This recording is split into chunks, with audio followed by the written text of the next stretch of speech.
श्री गुरवे नमः। भव सागर तारण कारण हे रवि नंदन वंदन खंडन हे शरणागत किंकर भेद मुनि गुरुदेव दया कर दीन जने गुरुदेव दया कर दीन जने गुरुदेव दया कर दीन जने हृदि कंदर तामस भास्कर हे तुमी विष्णु प्रजापति शंकर हे पर ब्रह्म परात्पर वेद भरे गुरुदेव दया कर दीन जने गुरुदेव दया कर दीन जने गुरुदेव दया कर दीन जने मन बारण शासन अंकुश हे नर त्राण तरे हरि चाक्षुष हे गुणगान परायण देव भले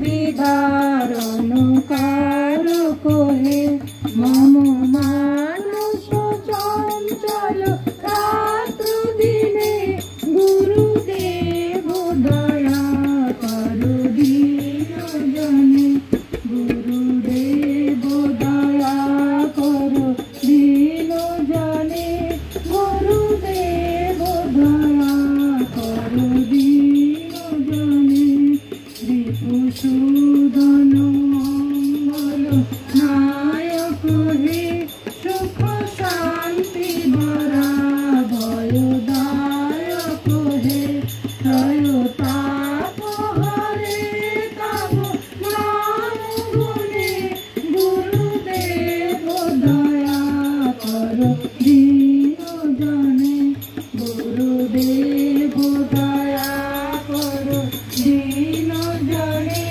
गुरुदेव दया कर दीन जने अभिमान प्रभाव विमर्दक हे गतिहीन जने तुमी रक्षक हे चित संकित वंचित भक्ति धने गुरुदेव दया कर दीन जने गुरुदेव दया कर दीन जने गुरुदेव दया कर दीन जने सब नाम सदा शुभ साधक हे होते साधम मानव पावक हे महिमा तव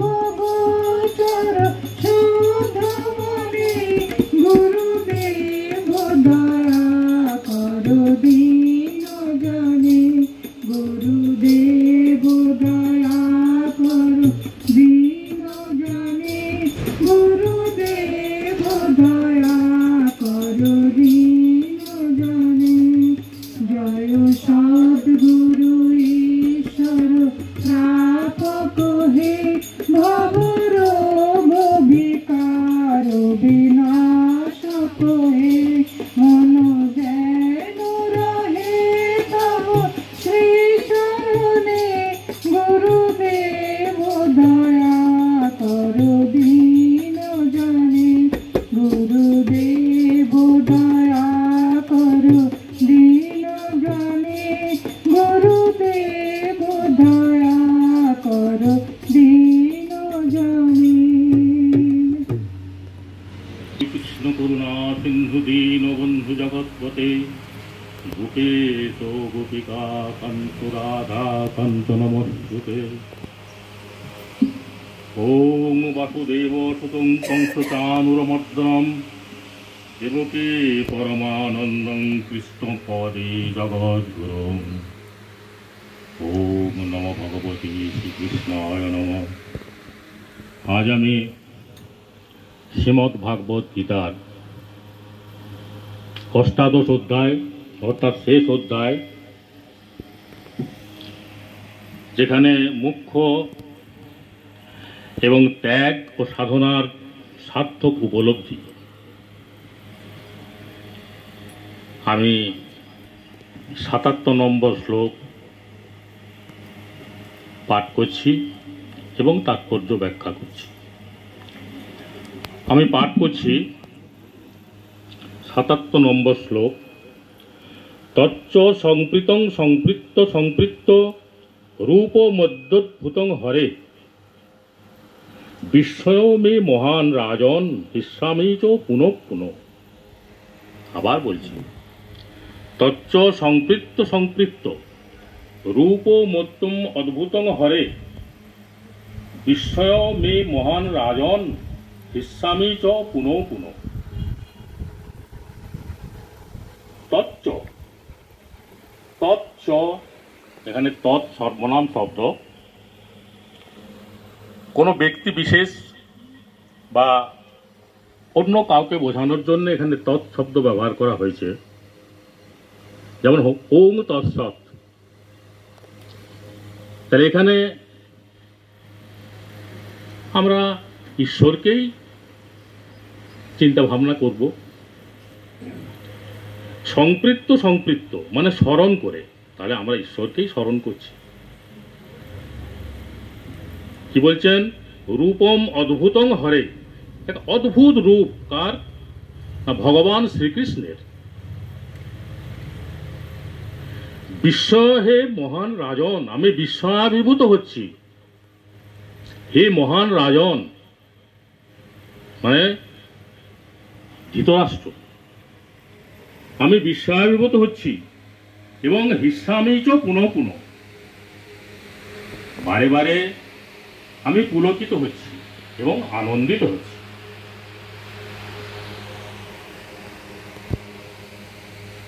শেষের যে শ্লোকগুলি আছে এগুলি সবই সঞ্জয় ও আজ। এখানে সঞ্জয় হচ্ছেন অন্ধ ধৃতরাষ্ট্রের সারথি, মহর্ষি ব্যাসদেবের প্রধান শিষ্য, এবং সেই ব্যাসদেবের কাছ থেকেই তিনি যে দিব্য জ্ঞান লাভ করেছেন, সেই দিব্য জ্ঞানের মাধ্যমে কুরুক্ষেত্র যুদ্ধের সমস্ত কাহিনী এবং শ্রীকৃষ্ণার্জুনের যে সংলাপ তার দৃশ্যপটে প্রতীয়মান, তা তিনি ব্যাখ্যা করছেন। তিনি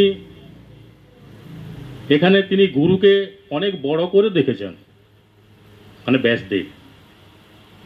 ব্যাস আবার নারদ মুনির শিষ্য, নারদ মুনি আবার শ্রীকৃষ্ণের পরম ভক্ত।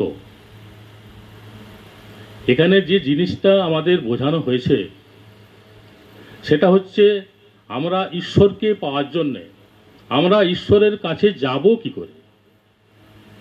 তাহলে সেই ঈশ্বরের কাছে যাওয়ার জন্য আমাদের যে পথ সেটা সঞ্জয় ঠিক করেছে। সঞ্জয় দৃশ্যমান হয়েছেন ব্যাসের কাছ থেকে বর লাভ করার পরিপ্রেক্ষিতে। এবারে ভক্তবৃন্দরা কি করে ঈশ্বরের কাছে পৌঁছাবেন? গুরু বলে, গুরু ব্রহ্মা গুরু বিষ্ণু গুরুদেব মহেশ্বর। তাহলে তিনি যেমন গুরুর হাত দিয়ে সমস্ত কিছু দৃশ্যমান হচ্ছেন, দেখতে পাচ্ছেন, তেমনি আমরাও সাধারণ মানুষও গুরুর হাত দিয়ে ঈশ্বরের কাছে পৌঁছানো যায়। আবার অর্জুনের মতো যদি সত্যিকারের ভক্ত থাকেন তাহলে সেও ঈশ্বরের কাছে সরাসরিও পৌঁছাতে পারে। তবে পৌঁছানোর সবচেয়ে সহজ সরল বিদ্যা হচ্ছে কি না, গুরুর সান্নিধ্যে পৌঁছানো এবং সেই শ্রীকৃষ্ণের এই বিশ্বরূপ, শ্রীকৃষ্ণের কৃষ্ণার্জুনের মধ্যে যে সংলাপ, এগুলো বলতে বলতে সঞ্জয় কি হচ্ছেন, হরষিত হচ্ছেন, আকুলি করছেন, আকুলিত হচ্ছেন, আনন্দে কখনো লুটোপুটি খাচ্ছেন। এখানে আমাদের যেটা কেন করছেন না, এখানে স্বয়ং শ্রীকৃষ্ণ একমাত্র অর্জুনকেই বিশ্বরূপ দর্শন করেছিলেন, বিশ্বরূপ দেখিয়েছিলেন, কিন্তু তিনি নিজেও স্বীকার করেছেন যে এরকম রূপ আমি নিজেও কল্পনা করতে পারিনি। তাহলে অর্জুনের মতন শিষ্যই সেই রূপ একমাত্র দেখেছিলেন, পেয়েছিলেন, এবং পেয়েছিলেন সঞ্জয়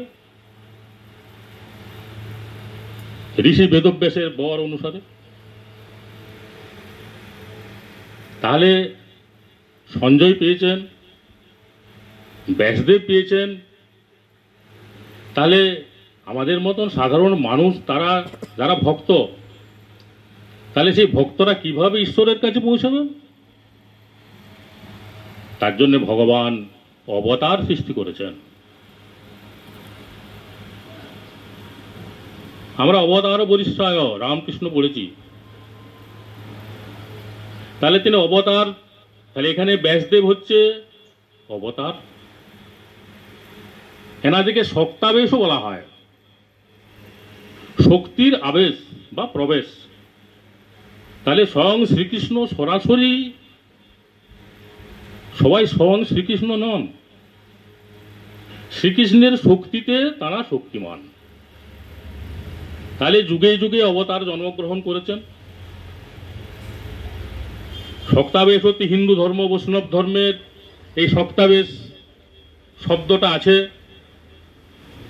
তাহলে এখানে সপ্তবেশ অবতার হচ্ছেন ব্যাসদেব। তাহলে আমরা তাহলে যুগে যুগে সত্য তেতা দাপর কলি যুগে যুগে অবতার রূপে মহর্ষি স্বয়ং শ্রীকৃষ্ণ জন্মগ্রহণ করেছেন, এবং সেই অবতার আমাদের মতন সাধারণ মানুষকে তার শ্রীকৃষ্ণের গন্তব্যস্থলে পৌঁছে দিতে সাহায্য করেছেন। তাহলে এই সমস্ত পড়ে শ্রীকৃষ্ণের এই বিশ্বরূপ দর্শন করে, এবং সেগুলো তিনি অন্ধৃত রাষ্ট্রকে বলছেন এবং নিজে হরষিত এবং পুলকিত হচ্ছেন।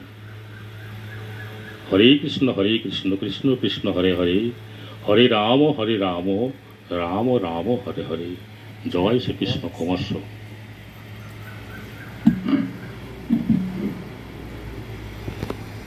कंसचाणूरमर्दनं देवकी परमानन्दं कृष्णं वन्दे जगद्गुरुम्। ओम श्री परमात्मने नमः। আমরা দ্বিতীয় অধ্যায় পড়া শুরু করেছি। ইতিমধ্যে আমরা 3টি শ্লোক পড়েছি।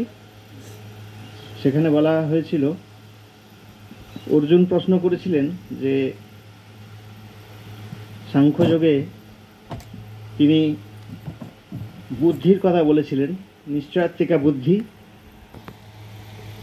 যার দ্বারা মানুষ প্রজ্ঞা লাভ করতে পারে, সেইটিরই প্রশংসা করেছিলেন।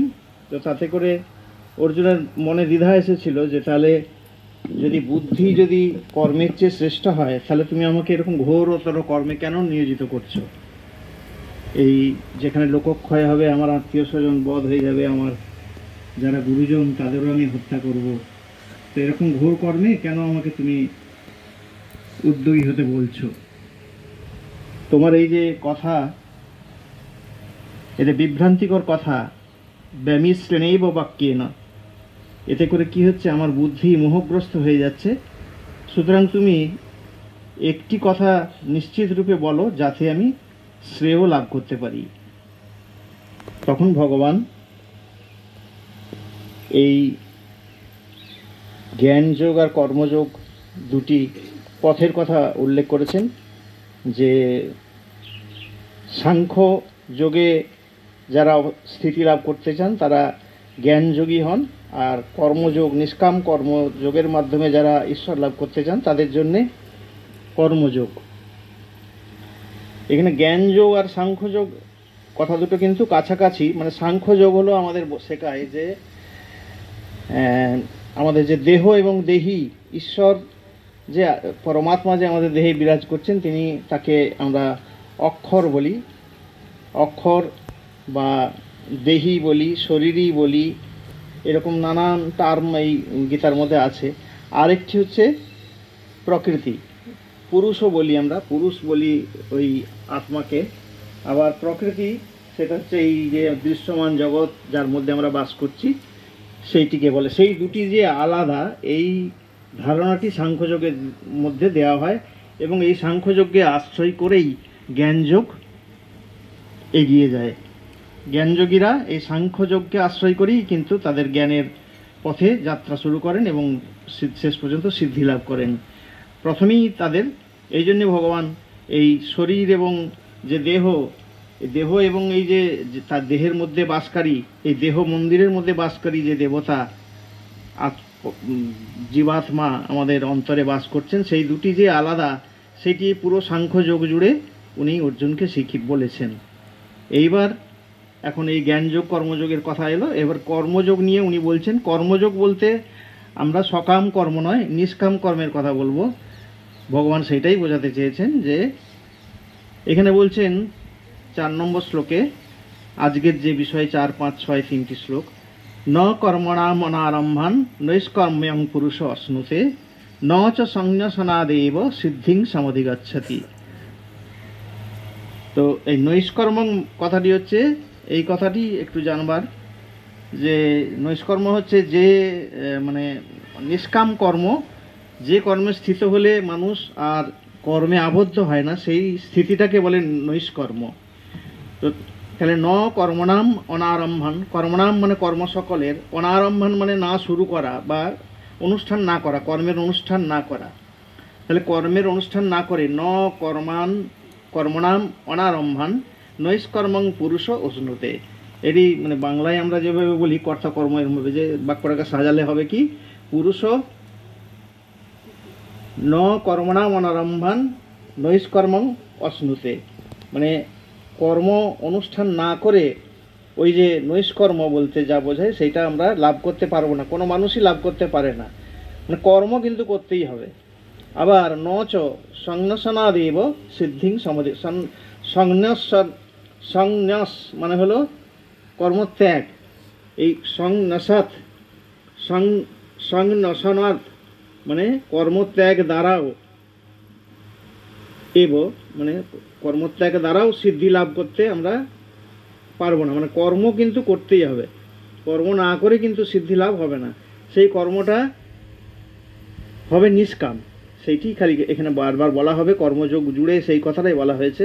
কর্ম না করে যে আমরা থাকতে পারবো না, সেটি 5 নম্বর শ্লোকে বলা হচ্ছে, নহি কশ্চিৎ সনমপি জাতু তিষ্ঠতি কর্মকৃত কার্যতেহি অবশ্যক কর্ম সর্বপ্রকৃতিজয়ীর গুণ্যই। আমরা এই ধারাবাহিকভাবে পড়তে পড়তে এর আগে আমরা যখন পড়ছিলাম যে গুণত্রয় বিভাগ যোগে আমরা পড়েছি যে 3টি গুণ এই প্রকৃতিতে আছে, যা আমাদের নিজস্ব প্রত্যেক ইন্ডিভিজুয়াল যে প্রকৃতি সেগুলোকে নির্ধারণ করে, এবং পূর্বজন্মের সংস্কারের সঙ্গে এই প্রকৃতির যে 3টি গুণ সেগুলি যুক্ত হয়ে আমাদের নিজস্ব প্রকৃতি এবং একক প্রকৃতি, আমাদের যে নিজ নিজ প্রকৃতি, সেটিকে নির্ধারণ করে। তো সেই কর্মের বশে কিন্তু আমরা কাজ করছি, সেই গুণগুলির বশে, এমন নয় আমাদের নিজের ইচ্ছায় কাজ করছি। এইটা কিন্তু বুঝতে হবে, আমরা কিন্তু নিজেদের ইচ্ছেই সব কিছু করছি না, আমরা অবশ হয়ে, মানে কার্যাতে হি অবসর কর্ম, মানে ওই অবশ মানে পরবশ, স্বাধীন নয়, পরাধীন। কার পরাধীন? এই প্রকৃতির 3টি গুণের অধীন হয়ে আমরা কাজ করছি। ন হি কশ্চিৎ সনমপি জাতু তিষ্ঠতি অকর্মকৃত, কাজ না করে কিন্তু আমরা কেউ, জাতু মানে কখনো, কশ্চিৎ মানে কেউ, মানে কখনো কেউ, ক্ষণমপি মানে এক মুহূর্তও, অকর্মকৃত মানে না কাজ করে, ন তিষ্ঠতি আমরা থাকতে পারবো না। আমরা এটা খুব একটা ভালো উদাহরণ থেকে আমরা বুঝতে পারবো যে বাচ্চা ছেলে যখন দোলনায় খেলে, সে কিন্তু চুপ করে শুয়ে থাকতে পারে না। ভেবে দেখুন, সে কিন্তু ওই হাত পা নাড়বে, কাঁদবে, চিৎকার করবে, যতটুকু সময় ঘুমিয়ে থাকে সেইটুকুই। তারপরে কিন্তু সে হাত পা নাড়বে, আবার একটু বড় হলে হামাগুড়ি দিয়ে যেদিকে সেদিকে যেতে চাইবে। চুপ করে শুয়ে থাকা মানে সে হচ্ছে জড় বুদ্ধি, তার মানসিকভাবে কোনো বিকার আছে, তা নাহলে সে চুপ করে শুয়ে থাকবে না। তার মানে সে মানে মেন্টালি রিটার্ডেড আর কি, মানে সে জড়বুদ্ধি সম্পন্ন। না হলে কিন্তু সে কাজ ছাড়া থাকতে পারবে। কোনো মানুষই যে কোনো বয়সেই এক বিন্দুও সে কর্ম বলতে আমরা তো এমনি মানে শরীরের অঙ্গ প্রত্যঙ্গ ব্যবহার করে যে কর্ম, সে ছাড়াও কর্ম করি, মানসিক কর্মও করি। আমরা যখন চুপ করে বসে থাকি তার মানে কর্ম করছি না এমন নয়, আমরা চিন্তা করছি, ভাবনা করছি, পরিকল্পনা করছি, কিছু না কিছু করছি। কিন্তু তো তাহলে কাজ না করে কিন্তু কেউ আমরা থাকতে পারবো না।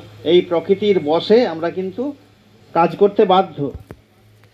তারপরে বলছেন কর্মেন্দ্রিয়ানি সংযম্য য আস্তে মনসা স্মরণ ইন্দ্রিয়ার্থান বিমূঢ় আত্মা মিথ্যাচার শৌচ্যতে।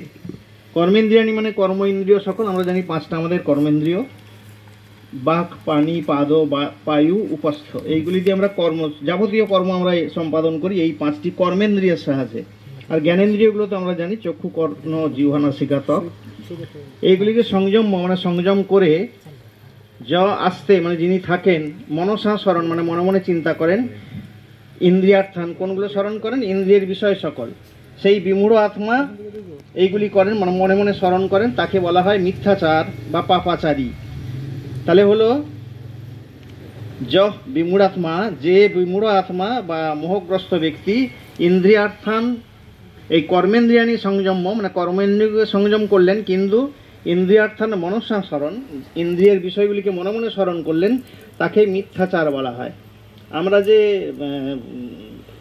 বিষয়গুলি মানে ইন্দ্রিয়ের যে বিষয়গুলি সেগুলি ভোগ করি, সেটি তিনভাবে করি। এক হচ্ছে বাহ্যিকভাবে মানে কায়িক, এক হচ্ছে মানসিক মনের দ্বারা সেই ইন্দ্রিয়ের বিষয়গুলিকে মনে মনে স্মরণ করে আমরা সুখ ভোগ করি, আর বাচিক মানে মুখে সেইগুলিকে বলেও আমরা আনন্দ পাই, সুখ ভোগ করি।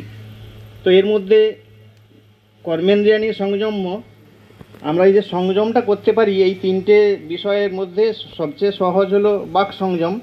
বাক সংযম আমরা করতেই পারি, কোনো অসুবিধা নেই। তারপর হচ্ছে আমরা যে বাহ্যিক যে সংযম বা যে কর্মেন্দ্রিয়ের যে সংযম, যে শরীরের যে ইন্দ্রিয়গুলি সেগুলিকে, যে বাহ্যিক যে ইন্দ্রিয়গুলি সেগুলিকে কায়িক যে সংযম, সেই সংযমটা আরেকটু কঠিন হলেও সেটাও সম্ভব, কারণ তার পক্ষে অনেকটা সহজ আমাদের সহায়ক আছে যেগুলো আমাদের সহায় করে। যেমন ধরুন লোকচক্ষুর লোকলজ্জার জন্য আমরা অনেক সময় বাহ্যিক ইন্দ্রিয়কে সংযম করে থাকি, লোকে কি বলবে সেই ভেবে। কিন্তু মনসা স্মরণ সেইটি হচ্ছে সবচেয়ে কঠিন। মনে মনে কিন্তু যে ব্যক্তিরা বাহ্যিকভাবে ইন্দ্রিয়গুলোকে সংযম করলো, বাক সংযমও করলো, কিন্তু মনে মনে সেগুলোকে স্মরণ করতে থাকলো, কারণ সেখানে তো কেউ দেখতে পাচ্ছে না। আমি মনে মনে আমার মনে কি আমি বিষয় ভোগ করছি সেটা তো আর কেউ জানতে পারছে না। সেখানে চক্ষু লজ্জার ব্যাপারও নেই, লোক লজ্জার ব্যাপারও নেই। সেইটা মানুষ করে থাকে, যারা করে থাকে তাদের বিমূঢ় আত্মা বলা হয় এবং তাদের মিথ্যাচারী বা পাপাচারী বলা হয়। কারণ এইটাই সবচেয়ে কঠিন।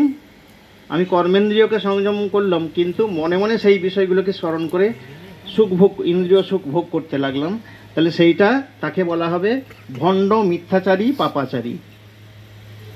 এই ছিল আজকের বিষয়। ওম নমো ভগবতে বাসুদেবায়। হরি ওম তৎসৎ। যেখানে মায়ের নাম সেখানে আনন্দ ধাম, আনন্দ শুধু আনন্দ। যেখানে মায়ের গান সেখানে জুড়াই প্রাণ, আনন্দ শুধু আনন্দ। যেখানে মায়ের গান সেখানে জুড়াই প্রাণ, আনন্দ শুধু আনন্দম, আনন্দম শুধু আনন্দম, আনন্দম শুধু আনন্দম, আনন্দম শুধু আনন্দম, আনন্দম শুধু আনন্দম। যেখানে মায়ের কথা সেখানে জুড়াই ব্যথা, আনন্দম শুধু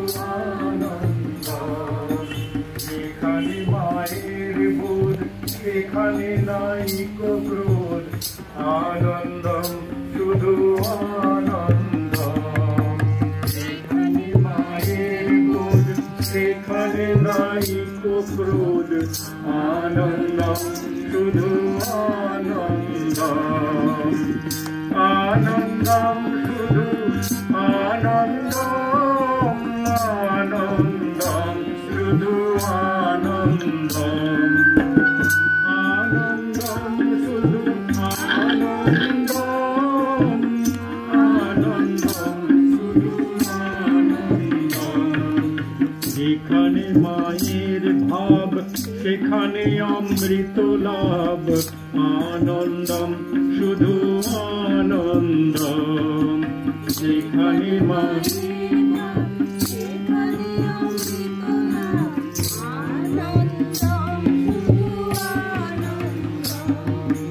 যেখানে মাতৃলোক সেখানে নাই ক্রোধ আনন্দম শুধু আনন্দম যেখানে মাতৃলোক সেখানে নাই শোক আনন্দম শুধু আনন্দম আনন্দম শুধু আনন্দম আনন্দম শুধু আনন্দম আনন্দম শুধু আনন্দম আনন্দম শুধু আনন্দম যেখানে মায়ের নাম সেখানে গোলক ধাম আনন্দম শুধু আনন্দম যেখানে মায়ের নাম সেখানে গোলক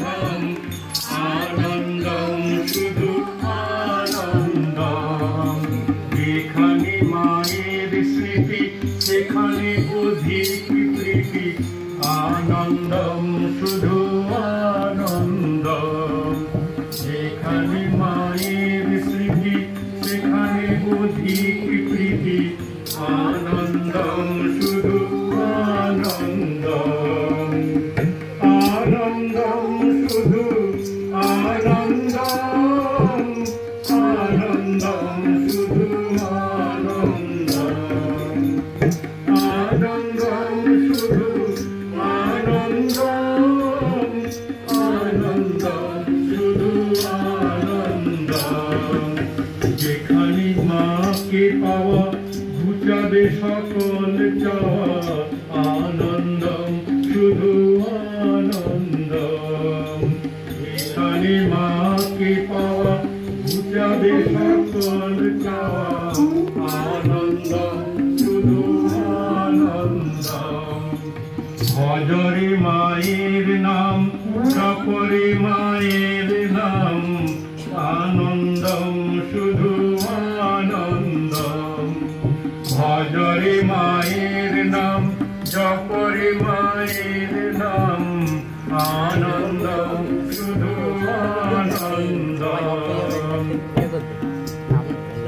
জয় মা জয় মা জয় মা জয় মা জয় মা জয় মা জয় মা জয় মা জয় মা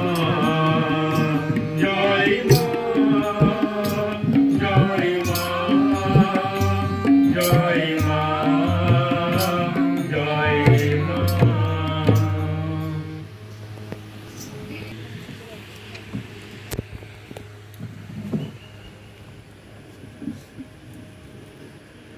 আমাদের আজকের বিষয় কঠোপনিষদ।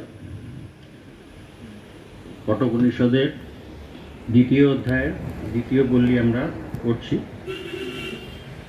ইতিমধ্যে আমরা 11টি মন্ত্র পাঠ করেছি। এর আগের দিনে 11 নম্বর মন্ত্রটি আমরা শুনেছি, শান্তনু খুব সুন্দরভাবে ব্যাখ্যা দিয়েছিলেন তার। আজকে আমরা 12 নম্বর মন্ত্রটি পড়ব। তো তার আগে একটু শান্তি মন্ত্রটি পাঠ করব। ওম সহনাভবতু সহনৌ ভুনক্তু সহ বীর্যং করবাবহৈ তেজস্বিনাবধীতমস্তু মা বিদ্বিষাবহৈ।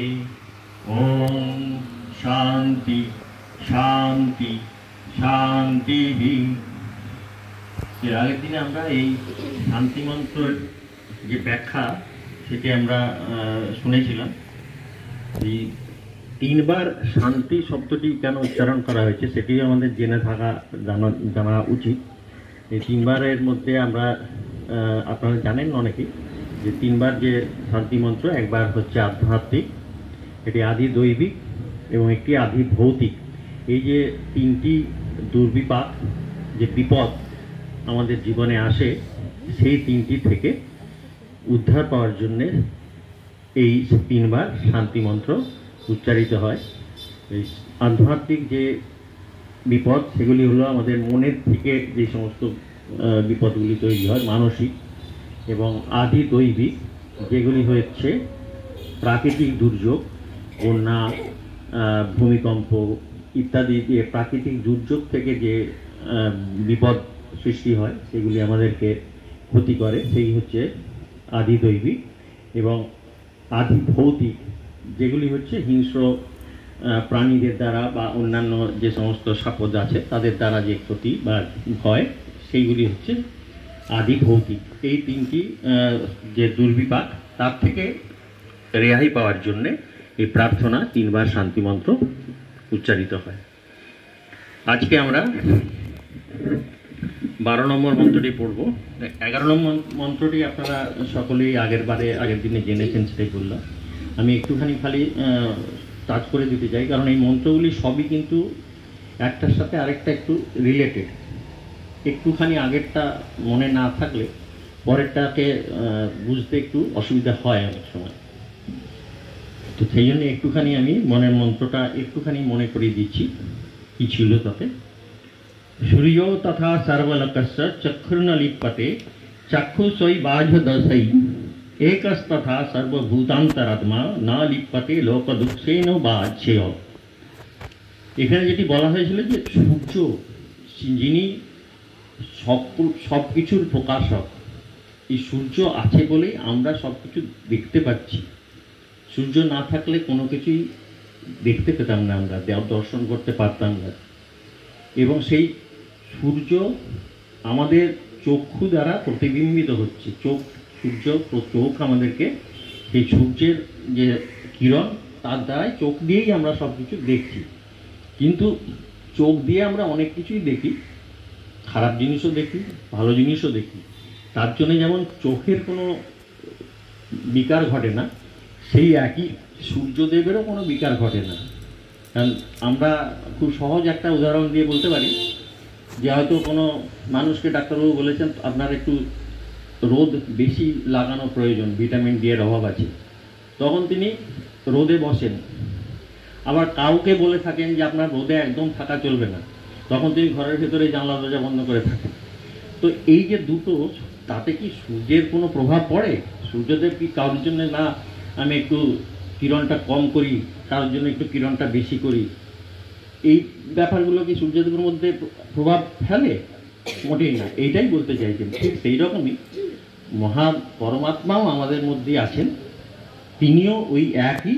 এবং লোকের যে আমরা যে সমস্ত দুঃখ প্রাপ্ত হই, আমাদের যে যে অহংবোধ সংযুক্ত হয়ে আমাদের সকলের দেহেই হৃদয় রূপে জীবাত্মা অবস্থান করছেন, সেইটি জানতে হবে। এবং সেই জীবাত্মা আমাদের দেহের অহং বৃত্তি সংযুক্ত হয়ে তিনি প্রকাশ করছেন, এবং তার ফলে আমরা নিজেদের কাজ অনুযায়ী আমরা নিজেদের ফল পাচ্ছি। যেমন কর্ম করছি সেই অনুযায়ী আমরা খারাপ কাজ করলে খারাপ ফল ইত্যাদি ইত্যাদি। তো সেই কিন্তু তাতে কিন্তু পরমাত্মা কোনোভাবেই লিপ্ত হন না, তিনি নির্লিপ্ত থাকেন। তাই জন্য বাহ্য দোষে তার মধ্যে পড়ে। এটাই বলতে চাইছেন, সূর্য যেমন একজ কথা, আবার একইভাবে পরমাত্মা কিন্তু সম্পূর্ণ নির্লিপ্ত থাকেন সব জায়গায়। এটি ছিল 11 নম্বরের মন্ত্র। আজকে আমরা 12 নম্বরটি বলছি। एकवशी सर्वभूतान्तरात्मा एकं रूपं बहुधा या करोति तम आत्मस्थं ये अनुपश्यन्ति धीरास्तेषां सुखं शाश्वतं नेतारेषां। एकवशी सर्वभूतांतरात्मा एकम रूपम बहुधा या करति तम आत्मस्थम जे अनुपश्यन्ति धीरास्तेषां सुखम शास्यतम नेतारेषां।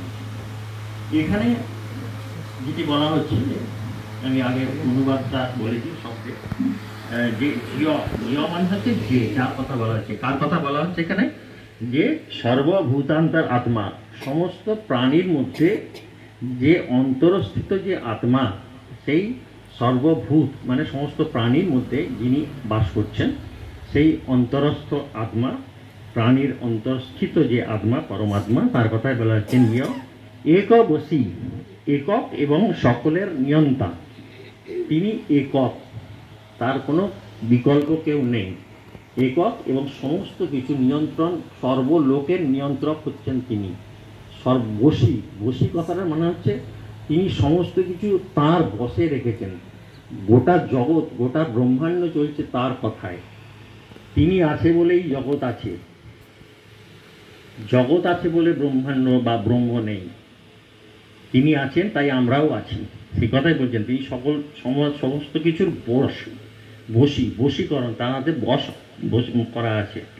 একম রূপম বহুধা করতি, তিনি একই রূপকে, তার একটি রূপ, কিন্তু তিনি বিভিন্নভাবে তার সেই রূপকে বহু করেন। সেই রূপটি কিভাবে বহু করেন সেটা আমরা আসব। এবং তারপরে বলছেন তম আত্মস্থম, তাকে অন্তরস্থিত রূপে, তিনি যে অন্তরস্থিত আছেন সেই তম আত্মস্থম, সেইটি যে জানতে পারেন সেই কথাই বলছেন। যে ধীরা, ধীরা মানে জ্ঞানী পুরুষ, যারা বুদ্ধিমান পুরুষ, ধীরা যে ধীরা, যে জ্ঞানী পুরুষেরা বা যে বুদ্ধিমানেরা, অনুপশ্যান্তি নিরন্তর দেখতে পান, তেষাং তাঁদের শাশ্বতম সুখ, চির সুখ মানে পরমানন্দ, এই যে পরব্রহ্মকে জেনে যে পরমানন্দ স্বরূপ যে সুখ, পরম সুখ প্রাপ্তি হয়, তা কি বলছেন? ইতরেশান ন, ইতরেশান মানে, ইতর মানে আলাদা, অন্য, অন্য কিছুতে মধ্যে নেই, পাওয়া যায় না। এবং এই সুখ প্রাপ্তি ইতরেশান নয়, অন্য কিছুর মধ্যে পাওয়া যায় না। এটি হচ্ছে অনুবাদ ছিল। এবারে আমরা যেটি বলছি ব্যাখ্যাতে আসব। যে পরমাত্মা প্রতিটি জীবের মধ্যে অন্তর্যামী রূপে স্থিত, যিনি অদ্বিতীয়, সর্বতভাবে স্বতন্ত্র এবং সমস্ত ব্রহ্মাণ্ডে দেব, মানব আদি সকলকে নিজের নিয়ন্ত্রণে রাখেন। এই যে বলছিলাম বশ, যে কি একাবশী, তিনি সমস্ত কিছু যার নিয়ন্ত্রণে আছে, তিনি ছাড়া এক না আমরা শ্বাস নিতে পারি না, আমরা কোনো কিছুই করতে পারি না, কোনো প্রাণী, কোনো জীব কিছুই করতে পারে না, তিনি একবশী। এবং একাম রূপম বহুধা করতি, তিনি এক রূপে বিবিধ। কীভাবে আমরা বিবিধ মানে বহু হন, সেটার একটা উদাহরণ আমরা এর আগের বার দিয়েছিলাম, আবার সেটা একটুখানি বলে দিতে চাইছি। ধরুন কোনো পাত্র, বিভিন্ন পাত্র রাখা আছে, সেই পাত্রর মধ্যে কিছু নেই, ফাঁকা। ফাঁকা মানে কি আছে? শূন্য। শূন্য মানে কি? স্পেস বা আকাশ। সে আকাশ আছে, বায়ু আছে, বায়ুটাকে ছেড়ে দিলাম, ধরলাম যে শূন্য আছে, কিছু নেই, কিন্তু আকাশ আছে। এবারে তার মানে কি? সেই পাত্রটার ভেতরেও আকাশ আছে বা স্পেস আছে, পাত্রটার বাইরেও স্পেস আছে। পাত্রটা আছে কোথায়? কোনো স্পেসে আছে তো? স্পেস ছাড়া তো কোনো আধার থাকতে পারে না। পাত্রটা হচ্ছে আধার। কিসের আধার? শূন্যতার আধার বা স্পেসের আধার। এবারে সেই বৃহৎ আধারটা কি? সেটা হচ্ছে স্পেস। তো সেইভাবেই বলা হচ্ছে যে সেই স্পেসের মধ্যে তার মানে বাইরেও আছেন এবং ভেতরেও আছেন, একই জিনিস প্রমাণ। তো আমাদেরও সেই রকম এই যে বিভিন্ন হয়েছে কিভাবে? এই যে অহং বুদ্ধি সংযুক্ত হয়েছে বিভিন্ন পাত্রগুলো, কিভাবে? সেগুলো হচ্ছে অহং বুদ্ধি সংযুক্ত হয়ে আলাদা আলাদা, যেন মনে হচ্ছে আলাদা দেখছি, আসলে কিন্তু তা নয়। তার ভেতরেও তিনি আছেন, বাইরেও তিনি আছেন। আমরা যদি ওই শূন্য জায়গায় পরমাত্মাকে বসাই, তাহলে কি হবে? পাত্রের ভেতরেও পরমাত্মা আছেন, পাত্রের বাইরেও পরমাত্মা আছেন, বুঝতে? সব জায়গাতে তিনি বর্তমান। আর ওই পাত্রটি কি? পাত্রটি আমরা জীব। ওই পাত্রটি জীব, জীবের ভেতরে, পাত্রের ভেতরে যে আত্মা আছেন তিনি হচ্ছেন জীবাত্মা বা প্রত্যেকাত্মা, আর বাইরে যিনি আছেন তিনি হচ্ছেন পরমাত্মা। তাহলে সবই এক, সেই পরমাত্মা এবং জীবাত্মা একই, কিন্তু তাকে আমরা দেখতে পাচ্ছি না, বুঝতে পারছি না। এইখানেই বলছেন যে ধীরা তাম আত্মস্থান, যে বুদ্ধিমান ব্যক্তি তাকে দেখতে পায়। কিভাবে দেখতে পাবে? তার জন্যে তাকে ইন্দ্রিয় সংযত করতে হবে, সমস্ত ইন্দ্রিয়গুলিকে তাকে নিজের কন্ট্রোলে আনতে হবে, এবং তার যে বুদ্ধি, সেই বুদ্ধিটি নির্মল হতে হবে, এবং তাকে তিনি কী হবেন? বোধি লাভ করতে পারেন। তার নির্মল বুদ্ধি আসার ফলে তিনি বোধি লাভ করতে পারেন। তখনই তিনি এই আত্মস্থ অবস্থায়, যে আমার ভেতরে যে এই পরমাত্মা আমার এই অন্তরস্থ আত্মার থেকে যে রিফ্লেক্ট হচ্ছে, প্রতিবিম্বিত হচ্ছে আমার বুদ্ধি দিয়ে, সেই বুদ্ধিটি যখন তার সেই রকম হবে, নির্মল বুদ্ধি যখন হবে, সেইগুলি সেই জায়গায় পৌঁছতে হবে। সেটা আমাদের পক্ষে, সাধারণ মানুষের পক্ষে যথেষ্ট কঠিন। সেই জায়গাতেই বলতাম আত্মাস্থান। আমরা বলি না আমরা আত্মস্থ করেছি, যে কোনো বিষয়কে আমরা আত্মস্থ করেছি, তার মানে কি আমরা আমাদের মধ্যে নিয়ে নিয়েছি, আমরা বুঝতে পেরেছি সেটাকে যে কী জিনিস, সেটাই হচ্ছে তাম আত্মস্থান। আমরা তাকে আত্মস্থ করেছি, এবং সেইটি যখন আমরা বুঝতে পারবো, যে বুদ্ধিমান সেটি বুঝতে পারবেন যে আমার বুদ্ধির দ্বারাই সেই পরমাত্মা, আমার জীবাত্মার দ্বারাই সেই পরমাত্মা প্রতিবিম্বিত হচ্ছেন, তখনই তিনি পরম আনন্দ লাভ করবেন। এটাই বলছেন এখানে, যে অনুপস্থান্তি, যেটা দেখতে পান যে আমার ধারায় প্রতিবিম্বিত হচ্ছে, সেই তেষান তাদের শাশ্বতান সুখ, চিরসুখ, পরমানন্দ লাভ করেন। আমরা সাধারণভাবে অনেকেই বলতে পারেন আমরা তো খুব আনন্দে আছি, খুব সুখে আছি, কী সুন্দর সব কিছু ভোগ করছি, এটা পাচ্ছি, ওটা পাচ্ছি, সেটা পাচ্ছি, নানা রকম সুখ। কিন্তু এইসব সুখ হচ্ছে একদম ক্ষণস্থায়ী, অনিত্য, নিত্য নয়। কিন্তু এই যে জেনে, পরমাত্মাকে জেনে যে সুখ, যে পরমানন্দ, সেই সুখ হচ্ছে চিরস্থায়ী সুখ, নিত্য, শাশ্বত। এটাই এখানে বলছেন, সেই সুখ যখন পাওয়া যায়, হচ্ছে অন্য কিছু সুখ, তারপরেই বলেছেন দেখুন ইতারে সামনা, অন্য কিছুতে পাওয়া যায় না। এটাই বলছে যে আমরা অনেক কিছু পাচ্ছি, ভাবছি আমরা অনেক কিছুর মধ্যে সুখ পাচ্ছি, এটা পেলাম, আচ্ছা ঠিক আছে, খুব ভালো, আবার পরক্ষণে মনে হয় তাহলে এটা পেলে ভালো হতো, আবার খুব আনন্দ হচ্ছে।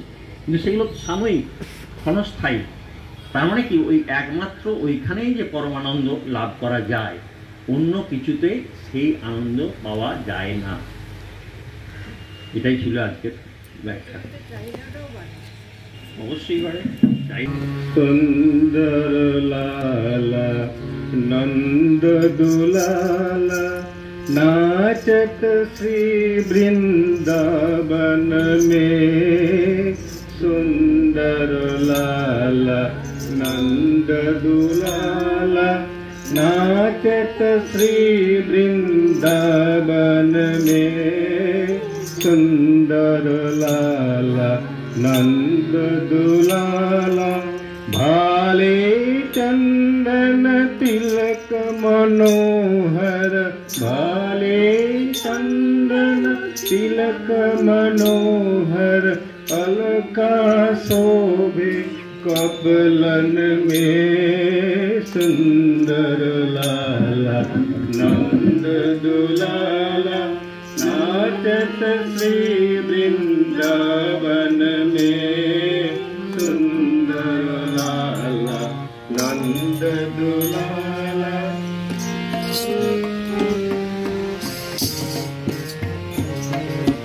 तेरे जोड़ा नयन विशाला कुंदमाला हिया पर डोले सिरे जोड़ा नयन विशाला कुंदमाला हिया पर डोले पहिरन पीक पटंबर बोले पहिरन पीक पटंबर बोले रुन झुन नूपुर चरणन में सुंदर लाला नंद दुलाला नाचत श्री वृंदावन में सुंदर लाला नंद दुलाला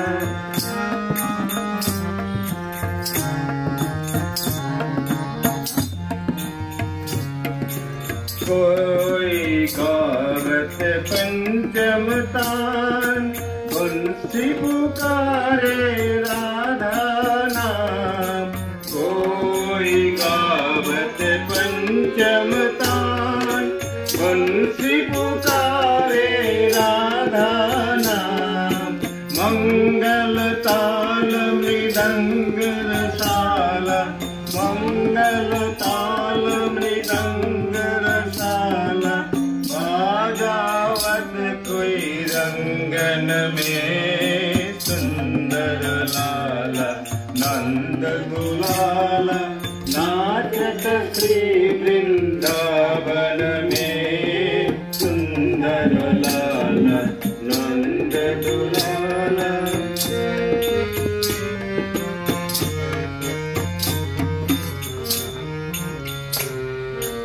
राधा कृष्ण एक तनु होए, विधुगन में जो रंग मचाए, राधा कृष्ण एक तनु होए, विधुगन में जो रंग मचाए, विश्व रूप जो भगवान सोए, स्वरूप जो भगवान सोए, लीला करता वृंदावन में सुंदर लाला, नंद दुलाला, नाचत श्री वृंदावन में सुंदर लाला, नंद दुलाला। हरे चंदन तिलक मनोहर, हरे चंदन तिलक मनोहर, अलका शोभे कबलन में सुंदर लाला, नंद दुलाला, नाचत श्री वृंदावन में सुंदर लाला, नंद दुलाला। करहि मिताई गोपद सिंधु अनल शीतलाई, गरुर सुमेरु रेणु समताही, राम कृपा करी चित बहि जाही, राम कृपा करी चित बहि जाही। मूकं करोति वाचालं पंगुं लंघयते गिरिं, यत्कृपातमहं वन्दे परमानंद माधवम्।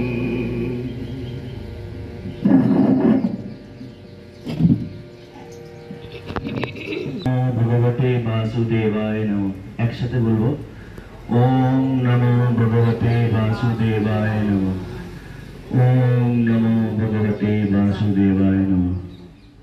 এটি কোনো সাধারণ মন্ত্র নয়, আমরা পরবর্তীকালে দেখব যে এই সেই মন্ত্র যেটি নারদ মুনি ধ্রুবকে বলেছিলেন যে এই মন্ত্রটি বলে তুমি তপস্যা করো, তাই আমরা সেই মন্ত্রটি পাঠ করলাম।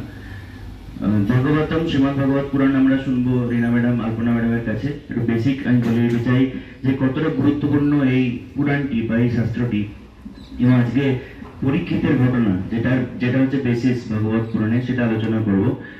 তো মৃত্যুর সময় ঈশ্বরের নাম নিতে হয়, আমরা সবাই জানি, কিন্তু কাজটা কতটা কঠিন সেটা পুরাণে বলা আছে। যে মৃত্যুর সময় যে শারীরিক মানসিক যন্ত্রণা হয় সেটা হচ্ছে 60,000 বিছে, 60,000 বিছে কামড়ালে যে যন্ত্রণা হয় অতটা যন্ত্রণা হয়। তো কাজটা করা অত্যন্ত কঠিন। 60,000 বিছে কামড়ালে, একটা বিছে কামড়ালে কিরকম যন্ত্রণা হয় অত যন্ত্রণা হয়। আমরা একটা সাধারণ যন্ত্রণার সময়, দুঃখের সময়তেই ভগবানকে ভুলে যাই, অতিরিক্ত সুখে তো ভুলেই যাই। তাই এটা এই জন্য বলা হচ্ছে যে যদি আমরা এখন থেকে অভ্যেস না করি তাহলে কোনোদিনও সেটা সম্ভব হয় না। আর যদি সেটা সম্ভব না হয় তাহলে জীবনটাই ব্যর্থ, মনুষ্য জীবনটাই ব্যর্থ। এবারে পুরাণে আরেকটি মানে গল্পের ছলেই আছে, একটি সুন্দর গল্প আছে। একজন ব্যবসায়ী ছিলেন, 85 বছর বয়স তার, অনেক সফল ব্যবসায়ী। তিনি 85 বছর হয়ে যাওয়ার পরেও তার ব্যবসায়িক বুদ্ধি বা তার যে অ্যাটাচমেন্ট ব্যবসার সাথে সেটা ছাড়তে পারছিলেন না। সবসময় ব্যবসার কথাই বলছেন, যে সময় ওনার আধ্যাত্মিক জগতে থাকা উচিত। রিলেট করতে পারবেন, আমাদের মধ্যেও বেশিরভাগ মানুষ এই ধরনের। এবং তাতেও ছেলেরা চিন্তিত হয়েছে যে বাবা এরকম করলে তো বেশ মুশকিল, আমাদেরকেও ব্যবসাতে ইন্ডিপেন্ডেন্ট দিচ্ছেন না, মানে স্বাধীনভাবে কাজ করতে দিচ্ছেন না। ছেলেরা একটা বুদ্ধি ঘটালো, যে একটা সাধুকে ডেকে আনলো, যে মহাত্মা আপনি আমার বাবাকে নিয়ে যান, তীর্থ করিয়ে আনুন। বলছে আচ্ছা কেন? বলছে না, বাবার এখানে আধ্যাত্মিক জগতের লেশ মাত্র নেই, খালি বিষয় সম্পত্তি ব্যবসা, আমাদেরকে করতেও দিচ্ছে না কিছু কাজ। তো বলছে ঠিক আছে কোন কোন জায়গায় যাবো? বলছে কোন কোন জায়গা নয়, ঘুরিয়ে এনোই না, তীর্থ করাতেই থাকো, ভারতে তো তীর্থের অভাব নেই, তুমি করাতেই থাকো, টাকা পয়সার কোনো অভাব নেই। সাধু ভাবলো ঠিক আছে, বিনা পয়সায় আমারও তীর্থ ভ্রমণ হবে, ভারত তো তীর্থের জায়গা। নিয়ে গেল। 2 সপ্তাহ পরে ওই সাধু চিঠি লিখলো ছেলেগুলোকে, যে বাবা 2 সপ্তাহ তো হয়ে গেল, আমার দ্বারা এই কাজ হবে না, তোমার বাবার মধ্যে বৈষয়িক আবেশ, আমাদের সকলের কথাই বলা হচ্ছে এখানে, এত বেশি, উনি তো আধ্যাত্মিক পথে যাবেন না, কিছুদিন বাদে আমি মনে হয় ব্যবসায়ী হয়ে যাবো। তো তখন ছেলেরা বললেন যে না হতাশ হবেন না, আপনি সাধু হয়ে যদি এরকম বলেন তাহলে আমাদের মতো মানুষের কি হবে, আরো টাকা পাঠাচ্ছি, আরো ঘোরান। দিয়ে ঘোরাতে ঘোরাতে ওনাকে বারাণসী নিয়ে যান। বারাণসীতে দেখবেন কিছু মানে শ্মশান ঘাট আছে, যেখানে বলা হয়েছে ওখানে দাহ করলে নাকি মানে লাভ হয়, ঈশ্বর লোক লাভ হয়, বৈকুণ্ঠ লোক লাভ হয়। তো সেরকম একটা শ্মশানে লাস্টে ওনারা পৌঁছলেন। ওখানে পৌঁছানোর সঙ্গে সঙ্গেই বয়স্ক লোকটা কাঁদতে শুরু করলেন, হায় হায় করে, এ কি করলাম আমি, সারা জীবন ব্যর্থ করে দিলাম। সাধুরা অবাক হয়ে গেছে, যাক বারাণসীতে এসে তাহলে উপলব্ধিটা হলো। বলছে হ্যাঁ তুমি বুঝতে পেরেছো এবার, তোমার জীবনের ভুলটা বুঝতে পেরেছো? বলছে হ্যাঁ বুঝতে পেরেছি। বলে আচ্ছা তুমি আমাকে বলো কি দোষ করেছো, তোমার পাপটা কি ছিল, প্রায়শ্চিত্ত কি করবে? বলছে আমি সারা জীবন খালি কাপড়ের ব্যবসা করে গেলাম, আমি যদি আগে বারাণসী আসতাম, যে জানতাম যে কাঠের এত ডিমান্ড, তাহলে আমি কাঠের ব্যবসা করতাম। তো এটার থেকে আমরা এটাই শিক্ষা লাভ করতে পারি, হাসির গল্প হতে পারে এটা, কিন্তু এটাই শিক্ষা লাভ করতে পারি যে সংস্কার শুধুমাত্র তীর্থ ভ্রমণ করলাম, হিমালয় আমাকে টানছে, কেউ টানছে না কাউকে। যদি আমার মন ঈশ্বরকে না টানে, রামকৃষ্ণদেব কোন কোন তীর্থ গেছিলেন, নিজের বাড়িতে বসে ছোট্ট ঘরের মধ্যে বসে তীর্থ ভ্রমণ করেছিলেন। তাই জন্য বেকার তীর্থ ভ্রমণ করে লাভ নেই, যদি না মনের মধ্যে তীর্থ আমি জাগাতে পারি। তো এটাই হচ্ছে। এবার কেন ভাগবত প্রসঙ্গে এটা বলছি, যে ভাগবত বলা হয় কলিযুগে উদ্ধব জিজ্ঞেস করেছিলেন শ্রীকৃষ্ণকে যে কলিযুগ তো আসন্ন, তখন শ্রীকৃষ্ণের প্রায় মানে নিজের যা কাজ করার কথা সেটা করে উনি ফিরে যাবেন। তখন উদ্ধব বলেছিলেন যে কলিযুগে এবার মানুষ করবে কি? বলেছিলেন যে আমি চলে গেলেও ভাগবতের মধ্যে আমি নিজেকে রেখে যাচ্ছি, এই ভাগবত দর্শন করলেও, এই যে বইটি রাখা আছে এটি বইও নয়, এটা একটা মানে ঈশ্বরই বলা যেতে পারে, ঈশ্বরের একটা গ্রন্থ অবতার বলা হয় ভাগবতকে। দর্শন করলে, বিশেষ করে শ্রবণ করলে, যেমন আমরা গীতা পড়ছি, উপনিষদ পড়ছি, বা হাজারটি শাস্ত্র আছে হিন্দু মতে, প্রত্যেকটি শাস্ত্রের একটা কমন জিনিস হচ্ছে যে শ্রবণ করলে হবে না, তাকে তোমাকে মনন নিদিধ্যাসন মানে অনুধাবন করে উপলব্ধি করতে হবে। একমাত্র ব্যতিক্রম হচ্ছে ভাগবতম, যেখানে শ্রবণ করলেই কাজ হবে, কিন্তু শ্রবণটা শ্রবণের মতো করে করতে হবে।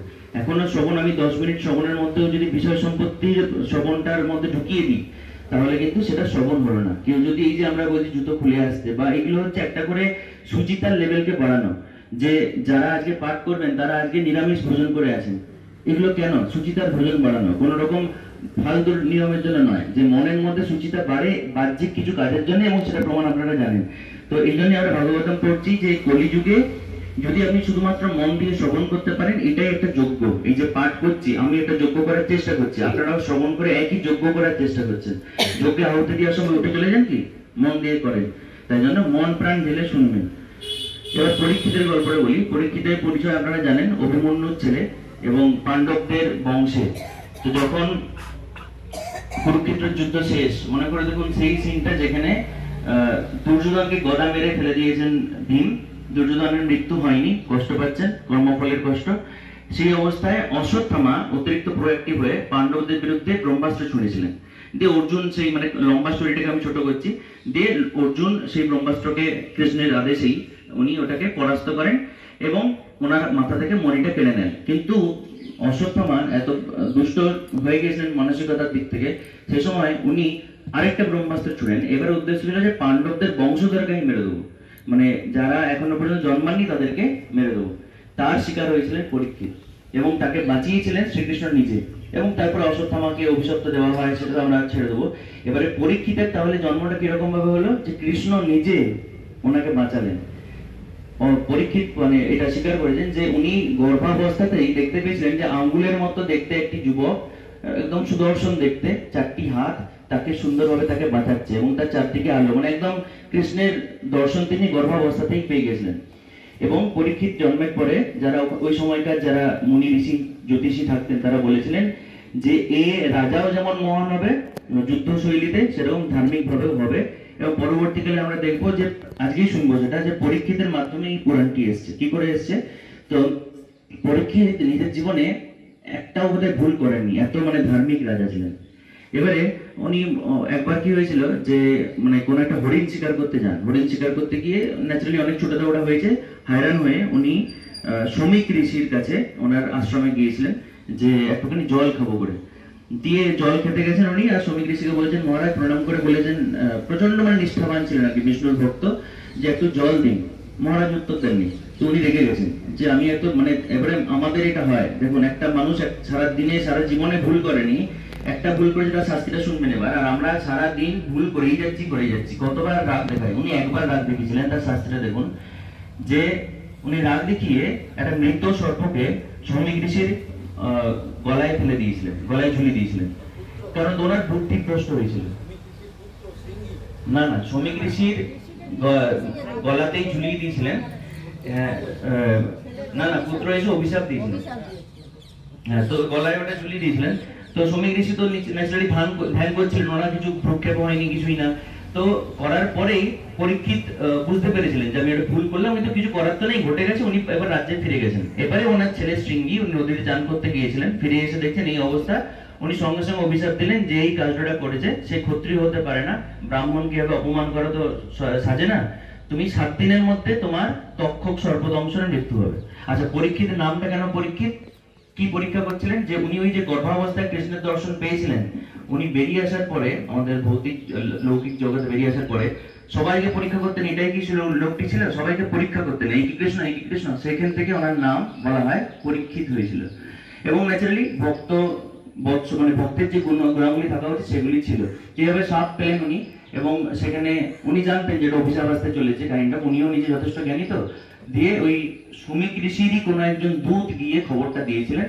জানার সঙ্গে সঙ্গে, এটাই হচ্ছে দেখুন নিষ্কাম কর্মের কথা যেটা আমরা শুনছিলাম লক্ষ্মীশ্বরের কাছে, জানার সঙ্গে সঙ্গে নিজের যে বড় ছেলে জন্মেজয় মনে হয় নাম, তো তাকে রাজ্যভার সঁপে দিয়ে সঙ্গে সঙ্গে 7 দিনের একটা মুহূর্ত নষ্ট না করে উনি মনে হয় গঙ্গা বা ভাগীরথীর তীরে, স্যার কোন তীরে, নদীর তীরে বলেছিলেন, ভাগীরথীর তীরেই মনে হয় উনি চলে যান যে 7 দিনের মধ্যে। এবং পরীক্ষিতের যথেষ্ট নাম ডাক ছিল দেবতা মহলেও, এখানে তো ছিলেন মুনি ঋষিরাও জানতেন।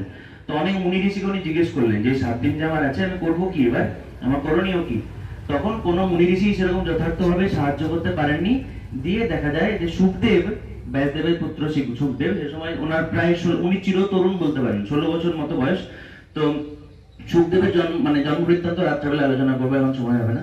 তো সুখদেব ওই দিক দিয়ে পেরিয়ে যাচ্ছিলেন, সুখদেবকে দেখে তখন বাকি মুনি ঋষিরা আশ্বস্ত হলেন। পরীক্ষিত ওনাকে তাহলে দুটো প্রশ্ন করেছিলেন যে মৃত্যু আসন্ন মানুষের কি করণীয়, এবং আমি মৃত্যু যখন আসন্ন তখন আমি কি করে কৃষ্ণের দেখা পাবো, বা কৃষ্ণের কাছে যাওয়ার গ্যারেন্টি যেটা আর কি, বৈকুণ্ঠ লোকে যাওয়ার দর্শন যে গ্যারেন্টি আমি কি করে পাবো।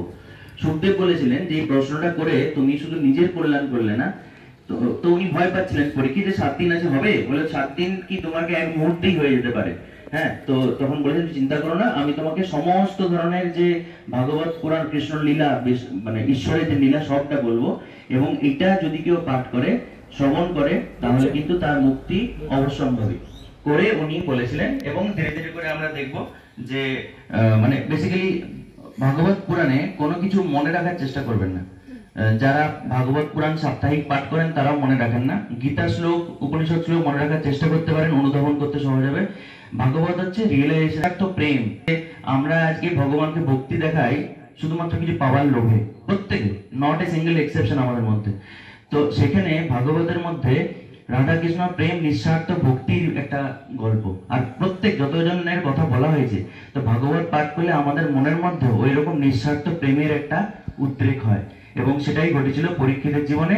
উনি বৈকুণ্ঠ লোকেও গিয়েছিলেন, এবং এই যে শ্রবণ, স্মরণ আর কীর্তন করতে বলা হয়। এখানে স্মরণ মানে মনে রাখা নয়, কিন্তু চিন্তন, ভগবানের স্বরূপকে মনে রাখা, হ্যাঁ, সেটা হচ্ছে সবসময় দরকার। তো যখন পাঠটা মনে করবেন সেই সময়তেও আমরা কিন্তু চেষ্টা করবো যতটা সম্ভব যে কৃষ্ণের মুক্তি বা আমরা ইষ্ট দেবতার মুক্তি যেন আপনার তৃতীয় নেত্রে বা আপনার চোখের সামনে থাকে। এই হচ্ছে পরীক্ষিতের যে ঘটনা, এবং সেখান থেকে ভাগবত পুরাণ আমরা রচনা করি। এটা বেশি লজিক লাগাতে যাবেন না, কারণ প্রথম ভাগবত পুরাণ চাতুশ্লোকী ভগবতী, এখানে মন্ত্র আছে। কৃষ্ণ নিজে, বিষ্ণু নিজে ব্রহ্মাকে বলেছিলেন, ব্রহ্মা বলেছিলেন নারদকে, নারদ বলেছিলেন ব্যাসদেবকে, ব্যাসদেব বলেছিলেন তার পুত্র সুখদেবকে। এই গ্রন্থটি কেন ব্যাসদেব রচনা করেছিলেন, তার কারণ হচ্ছে যে প্রচুর শাস্ত্র রচনা করার পরে মনে শান্তি আসছিল না, যে আমি এতটা করলাম কেন আমার মনে শান্তি আসছে না। তখন নারদ সাজেস্ট করেছিলেন তুমি ঈশ্বর বন্দনা করনি, একমাত্র ভক্তি যোগের মাধ্যমেই সেটা সম্ভব। তো এটি হচ্ছে ভক্তি যোগের একটি প্রকৃত পুস্তক। এবং পরবর্তীকালে কলিযুগের শুরুর দিকে নৈমিষারণ্য বলে একটি জায়গা আছে, যেটা আমরা রাত্রের দিকে আরেকবার ডিটেল আলোচনা করবো। কোথায় নৈমিষারণ্য, যেতেও পারেন আপনারা। নৈমিষারণ্যকে বলা হয় হচ্ছে মানে কলিযুগের তপস্যা করার জায়গা। সেই নৈমিষারণ্যে সুত মুনি একজন এসেছিলেন, সুত মুনি, যার নাম বোধহয় নাম মনে আছে, সুতমুনি একজন এসেছিলেন। তো ওনাকে সৌনকাদি মুনিরা ঘিরে ধরেছিলেন যে আমাকে বলুন। তো উনি আরেকটা মানে এই যে কমেন্টারিটা, যেটা যে কথাবার্তাগুলো বলা হয়েছে পুরাণের মধ্যে, ভাগবত পুরাণে বিভিন্ন মানুষ বিভিন্ন সময় বলেছে, তাই আপনি কনফিউজ হবেন না কে কোথায় বলেছে, আমরা জেনে কি হবে, আপনি খালি রসটা পেলেই হচ্ছে, ভগবতের রসটা। তো বেশ কিছু রেফারেন্স আপনারা পরবর্তীকালে, আজকে শুরু হবে না, মাহাত্ম্যই হবে, বেশ কিছু রেফারেন্স কিন্তু ওই নৈমিষারণ্যেরও আছে। তো সেগুলোতে কনফিউজ হবেন না যে এইমাত্র নারদ বলছিল, আবার নৈমিষারণ্য, আবার এইমাত্র সুখদেব, পরীক্ষিত। ভগবান ভক্তকে বলছে দিয়ে সেইভাবে শুনুন, ঠিক আছে? চলে আসুন। কলিযুগে জীবকে কাল রূপে সর্পের সাথে সর্পের গ্রাসে পতিত হওয়ার মহাভয় থেকে রক্ষা করার জন্য শ্রীমদ্ ভাগবত শাস্ত্রের প্রবচন করেছেন। চিত্তশুদ্ধির জন্য এর থেকে মঙ্গলকারী আর কোনো সাধন নেই। জন্ম জন্মান্তরের পূর্ণের উদয় হলে তবেই মানুষের এই ভাগবত শাস্ত্রের প্রাপ্তি হয়।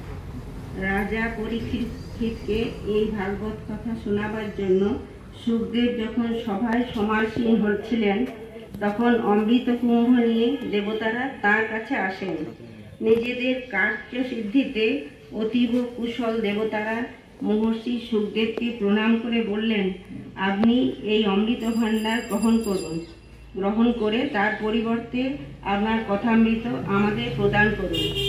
এই প্রকারে আমাদের পরস্পরের মধ্যে কথামৃত ও অমৃত বিনিময় করে মহারাজ পরীক্ষিত অমৃত পান করতে থাকুন, আর আমরা সকলে শ্রীমদ্ ভাগবত রূপ অমৃত পান করি। এই সংসারে কাঁচ আর মহামূল্য মণি যেমন, তেমনি কোথায় অমৃত আর কোথায় ভাগবত কথা। এই সব চিন্তা করে সুখদেব দেবতাদের কথা হেসে উড়িয়ে দিলেন। দেবতাদের ভক্তিহীন কথা শ্রবণে অনধিকারী বুঝতে পেরে সুখদেব তাদের কথামৃত দেননি। এই কারণে শ্রীমদ্ ভাগবত কথা দেবতাদেরও দুর্লভ বলা হয়। পুরাকালে শ্রীমদ্ ভাগবত শ্রবণে মহারাজ পরীক্ষিতকে মোক্ষ লাভ করতে দেখে ব্রহ্মাও বিস্মিত হয়েছিলেন। তিনি সত্যলোকে সকল প্রকার সাধনকে ওজনে বিচার করেছিলেন। ওজনে ভাগবতী নিজ মাহাত্ম্যে সব সাধন অপেক্ষা ভারী হয়, তা দেখে মুনি ঋষিরা সকলেই চমৎকৃত হন। তারা সিদ্ধান্ত করলেন যে কলিযুগে এই ভগবৎ স্বরূপ ভাগবত শাস্ত্রেরই পাঠ এবং শ্রবণে তাৎক্ষণিক মোক্ষ প্রাপ্তি সম্ভব।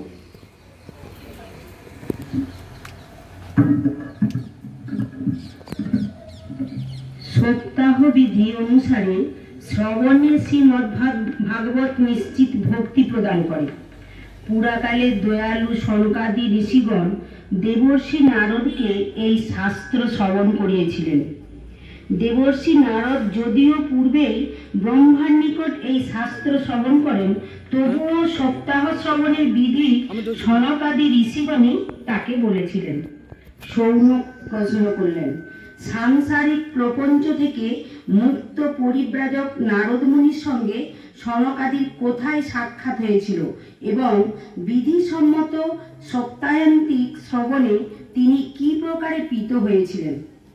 সুত বললেন, আমি তোমাকে এখন সেই ভক্তিমূলক কাহিনী শোনাচ্ছি, যে কাহিনী সুখদেব তাঁর শিষ্যদের মধ্যে যোগ্য বিবেচনায় আমাকে একান্তে শুনিয়েছিলেন। একদিন এই চারজন পবিত্র ঋষি সৎসঙ্গের জন্য বিশাল নগরীতে এসেছিলেন। তারা সেখানে নারদকে দেখতে পান। সনকাদি ঋষিগণ প্রশ্ন করলেন, হে ব্রহ্মণ, আপনাকে এত ব্যাকুল দেখাচ্ছে কেন? এত কি চিন্তা করছেন? এত দ্রুত চলছেনই বা কোথায়? আর আপনি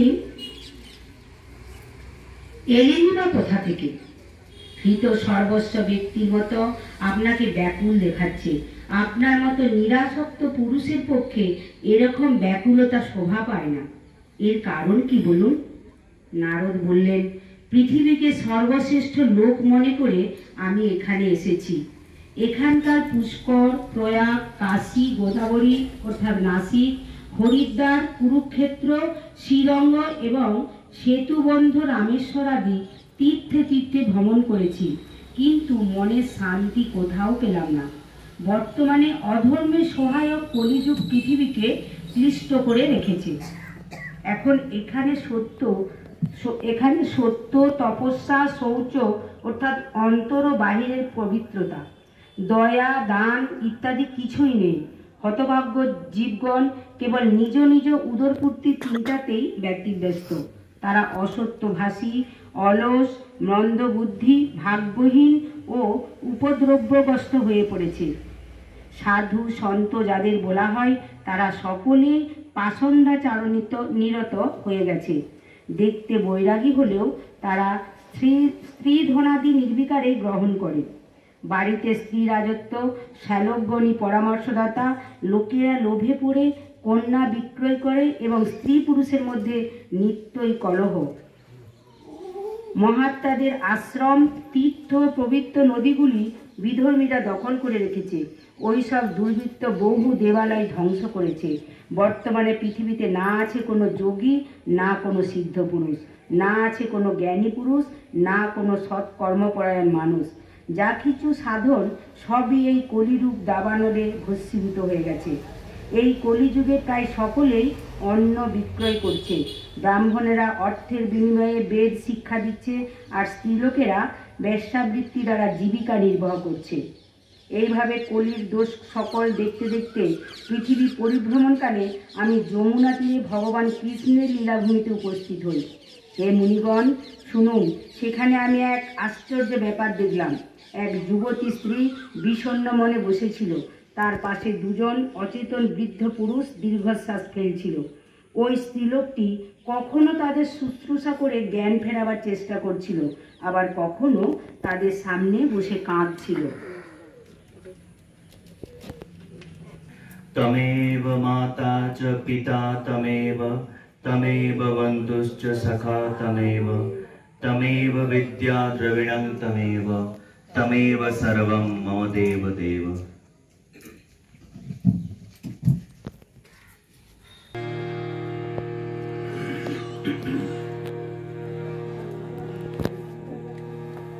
আমরা একটি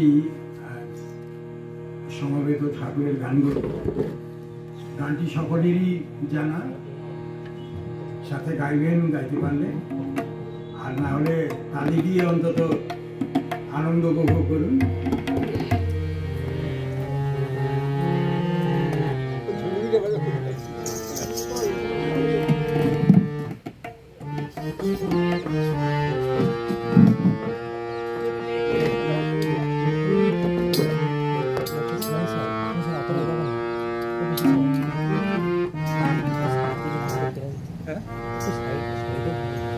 এখন তো বেরোর দরকার নেই, গানটা ভেবে চলে যাবে।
আমি সবার স্বামীজি থেকে পাঠ করছি।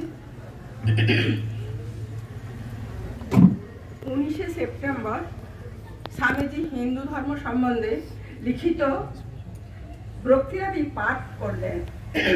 এটি ধর্মসভায় তার প্রথম বক্তৃতা, কারণ ধর্ম মহাসভায় তার নাম নথিভুক্ত হয়েছিল হিন্দু ধর্মের প্রতিনিধি হিসাবে। কিন্তু তা হলেও তার হিন্দু ধর্ম কোনো সাম্প্রদায়িক ধর্ম ছিল না। হিন্দু ধর্ম দিয়ে শুরু করলেও তিনি শেষ করেছিলেন বিশ্বজনীন ধর্মে।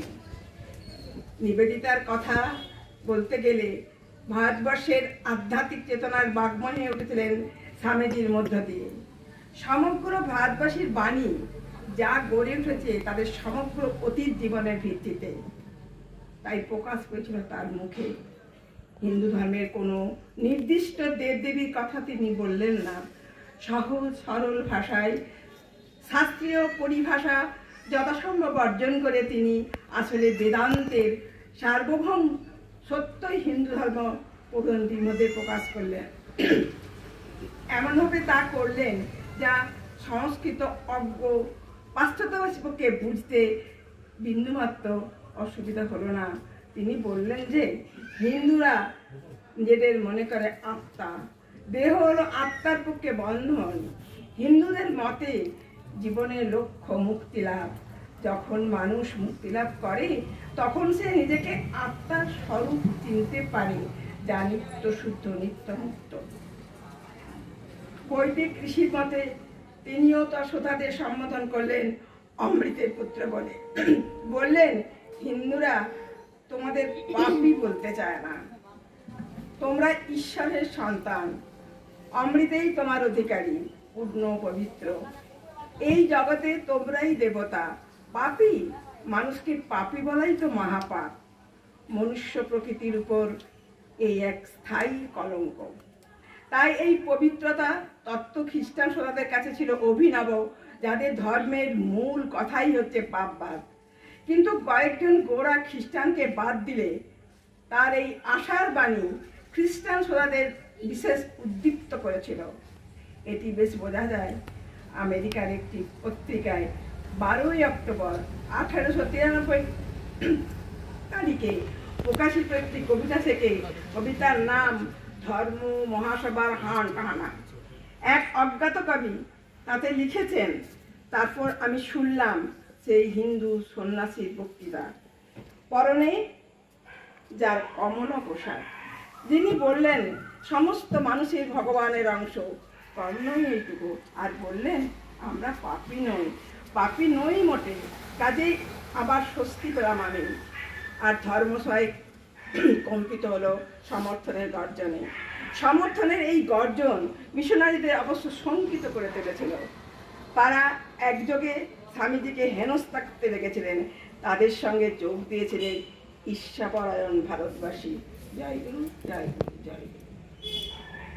শরণম রাম কৃষ্ণ শরণম শরণে, জয় জয় রাম কৃষ্ণ শরণম রাম কৃষ্ণ শরণম রাম কৃষ্ণ শরণম শরণে, জয় জয় রাম কৃষ্ণ শরণম রাম কৃষ্ণ শরণম রাম কৃষ্ণ শরণম শরণে।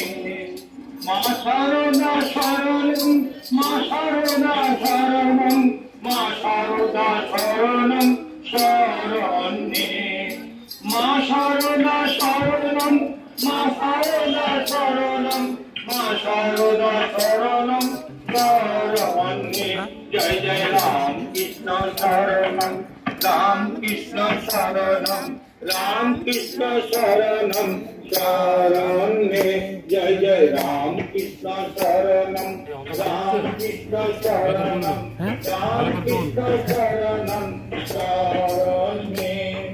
স্বামীজি শরণম স্বামীজি শরণম স্বামীজি শরণম শরণে, স্বামীজি শরণম স্বামীজি শরণম স্বামীজি শরণম শরণে, জয় জয় রাম কৃষ্ণ শরণম রাম কৃষ্ণ শরণম রাম কৃষ্ণ শরণম শরণে, জয় জয় রাম কৃষ্ণ শরণম রাম কৃষ্ণ শরণম রাম কৃষ্ণ শরণম শরণে।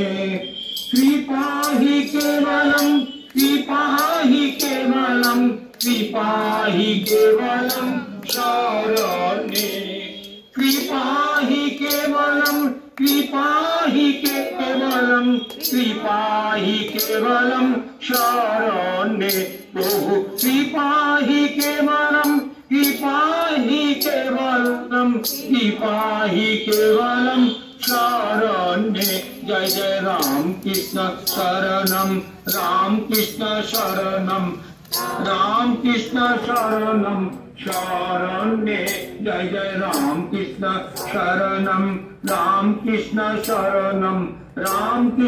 शरणम शरण्ये शरणागतहं शरण्ये प्रभु शरणागतहं शरण्ये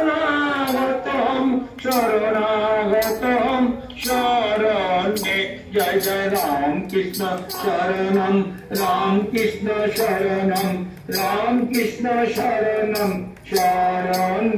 जय जय राम कृष्ण शरणम शरण्ये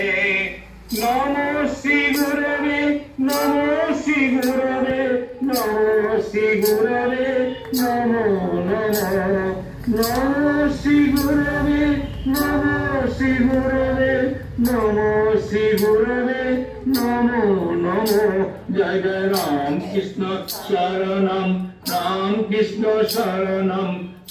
कृष्ण शरणम शरण्ये जय जय राम कृष्ण शरणम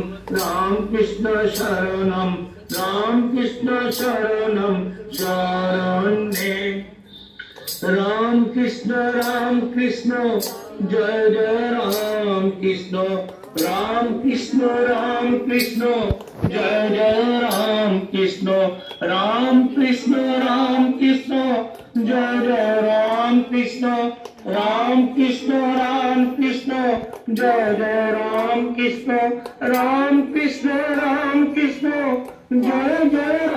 कृष्ण जय जय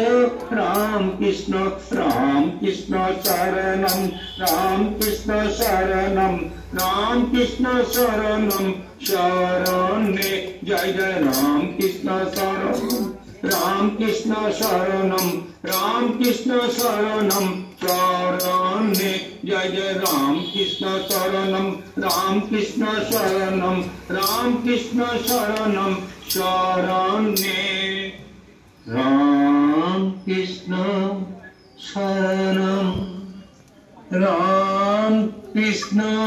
शरण्ये राम कृष्ण शरणम शरण्ये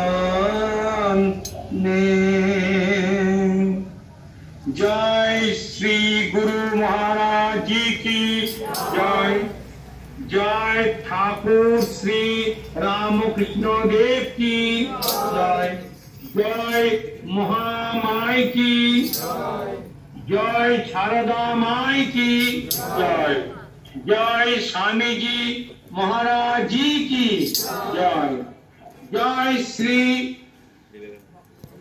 मदन मोहन जी की जय जय श्री मिन्मयी सर्वमूला छिन्नवस्था माई की जय जय बानेश्वर शिव जी की जय जय गंगा माई की जय जय भगवत भक्त भगवान की जय